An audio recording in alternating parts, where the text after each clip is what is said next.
মিশরের সাইয়্যিদ কুতুব রাহমাতুল্লাহ আলাইহির ইতিহাস আপনারা জানেন। উনি যখন মানুষকে এই লা ইলাহা ইল্লাল্লাহর যে সাক্ষী এটা বুঝাবার কাজ শুরু করলেন, বই লেখলেন, এক পর্যায়ে তাকে জেলে আবদ্ধ করা হলো, ফাঁসির রায় দেওয়া হলো। ওনার জীবনীতে এসেছে রাতের বেলায় একজন আসলেন মৌলভী সাহেব ওনাকে তওবা পড়াবার জন্য।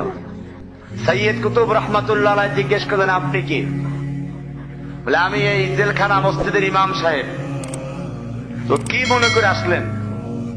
বলে, আসলাম আপনার তো আগামীকাল ফাঁসি হতে যাচ্ছে, আর নিয়ম হলো কোন মুসলমানদের ফাঁসির আগে তাদেরকে কালেমা পড়ানো হয়, তওবা করানো হয়।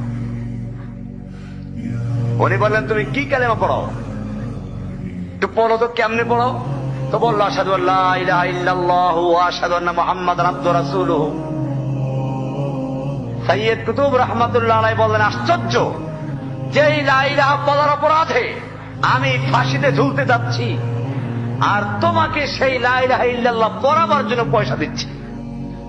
বোঝা গেল তোমার লা ইলাহা ইল্লাল্লাহ আর আমার লা ইলাহা ইল্লাল্লাহ এক নয়। তোমার লা ইলাহা ইল্লাল্লাহ তাগুতের থেকে পয়সা দেয়, আর আমার লা ইলাহা ইল্লাল্লাহ তাগুতের ফাঁসিতে ঝুলায়। তোমার লা ইলাহা ইল্লাল্লাহ আমার পড়া দরকার নাই, তুমি নিজে গিয়ে ঠিক করে পড়ো।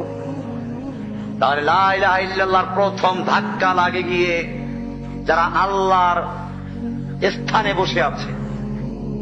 প্রথম কারা? নূহ আলাইহিস সালাম যখন দাওয়াত দিলেন, ওই এলাকার শাসকরা খেপে গেল। ইব্রাহিম আলাইহিস সালাম যখন লা ইলাহা ঘোষণা করলেন, তৎকালীন সমাজের শাসক গোষ্ঠী খেপে গেল, নমরুদ খেপে গেল। মূসা আলাইহিস সালাম যখন দাওয়াত দিলেন, লা ইলাহা ইল্লাল্লাহ দাওয়াত দিলেন, ফিরআউন খেপে গেল। আমাদের রাসূল সাল্লাল্লাহু আলাইহি ওয়াসাল্লাম যখন দাওয়াত দিলেন, তৎকালীন মক্কার নেতা আবু জাহল, আবু লাহাবরা খেপে গেল। বোঝা গেল লা ইলাহার মানে হচ্ছে আল্লাহ ছাড়া অন্য কারো আমরা গোলাম হয়ে থাকবো না, আল্লাহ ছাড়া কারো বিধান মানবো না, আল্লাহ ছাড়া কাউকে ক্ষমতার মালিক মানবো না। সমস্ত ক্ষমতার মালিক কে?